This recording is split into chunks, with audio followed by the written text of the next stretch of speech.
5 minutes after 11 o'clock. Thank you for tuning in. So I want to tell you something I was just reminded of, Robin. In 1972, long time ago, right? Yep. I was 17 years old, so you can figure out how old I am, right? Oh, yeah, me too. And I saw a Mayflower moving truck outside of the house I grew up in on Long Island, in New York. My family was moving to Florida.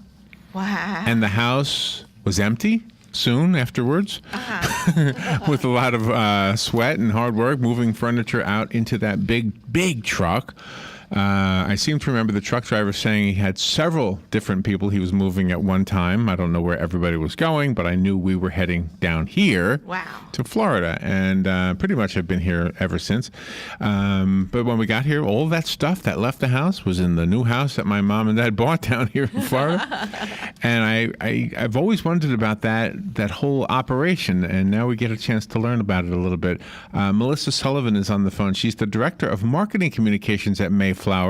They've been in business for a long time. I think they even brought the Pilgrims over, Robin. I'm pretty sure. Too. Good morning, Melissa. How are you?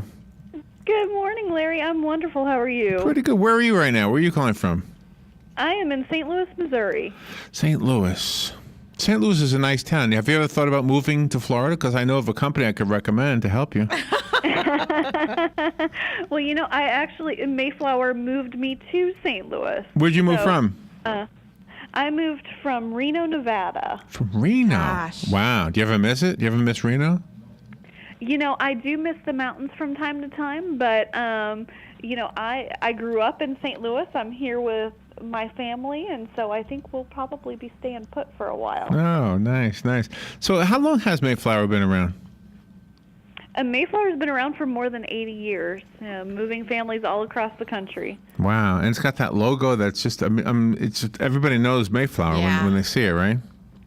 It's the most recognized name in moving. So you guys did a survey, I understand, and what kind of a survey was it? Well, we move tens of thousands of families across the country every year and have a pretty good idea of where they're going. But we do the Mayflower Mover Insight study to find out why people are making these big life-changing moves. Oh, that's an interesting question.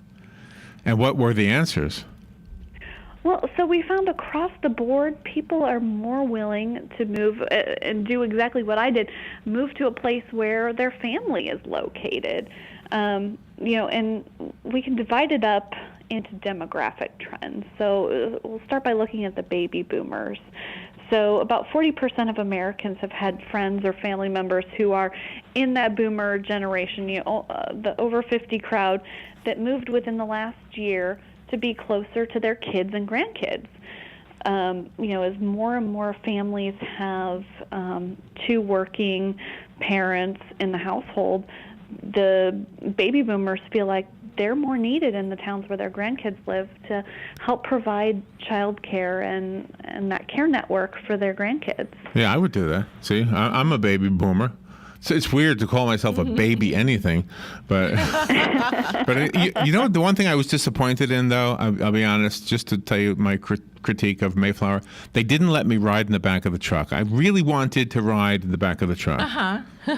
Oh, I'm sure they would have loved to let you do that, but safety is our first priority at Mayflower, so I'm glad to hear that driver was looking out for your safety. Isn't that silly?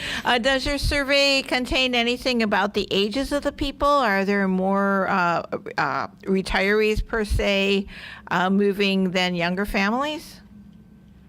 I think what we're finding is people of different age groups are moving for different reasons. So the people approaching retirement age, they're going to wherever their grandkids are.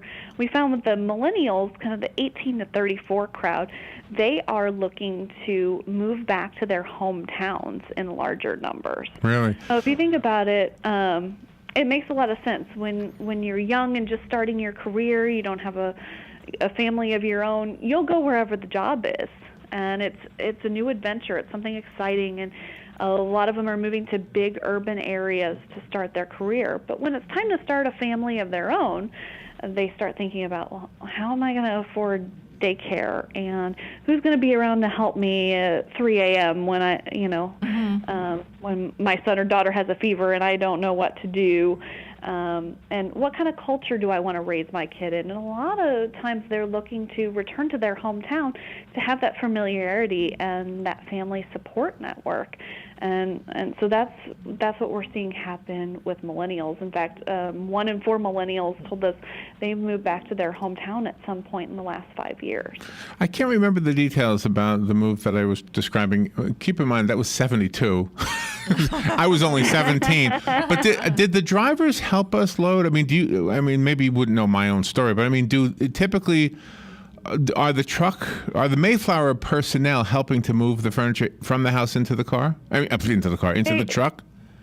They absolutely are. And, I'm glad you brought that up because we're coming up on, we call our drivers van operators, and we're coming up on Van Operator Appreciation Week. And these are just extraordinary men and women who do so much more than drive the truck.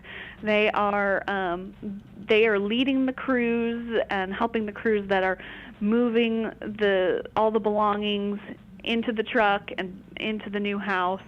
Isn't that amazing?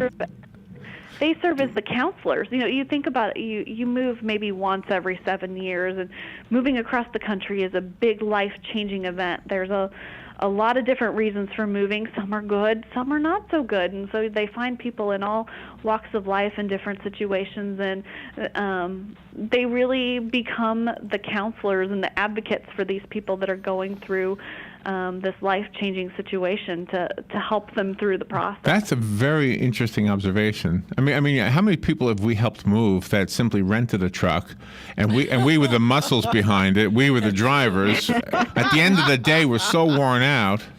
Yeah. Yeah, and driving a truck. I mean, I have no idea how. I'm not a truck driver, but those little trucks that you can rent are still trucks. And if you're not used to driving a truck, you're a little bit nervous when you're on the interstate, et cetera. Can you also talk about the fact that more than one family furniture can be in one of those trucks? It's a huge truck. It is. It's a very big truck. On average, we have about 3 families that go onto a truck. And so some people wonder, if you haven't done a long-distance move before, you might be surprised to find that there's not typically a date where we'll say, we'll be at your house on this date. We give you a range of, okay, here's when you can expect your goods to arrive, and we'll call you a couple days before to confirm the exact date. And the reason that is the driver is going to, after they load your stuff, they'll probably go and put a couple of other families' belongings on the truck, and then they'll stop along the way to deliver those belongings. You'll notice if you look at our trucks driving down the road, there you can see there are doors on the sides of the trailer as well as in the back, and that allows the driver to be able to load and unload the belongings in different orders and make sure that everybody gets the belongings that they're supposed to have. And they're all in good shape. I remember that too. I remember my mom being worried about certain things. I hope it makes the trip, and we got to the house in Florida and everything was fine. Mm-hmm. I don't remember who unloaded the truck, but we got here and it was all done. So wow. Somebody must have come to help. I'm glad to hear we took good care of you. That's certainly our And you goal. weren't even born yet when that happened, were you? I don't think so. You sound pretty young. Well, thank you for the conversation. Let's leave the listeners with a website. Is it simply Mayflower.com?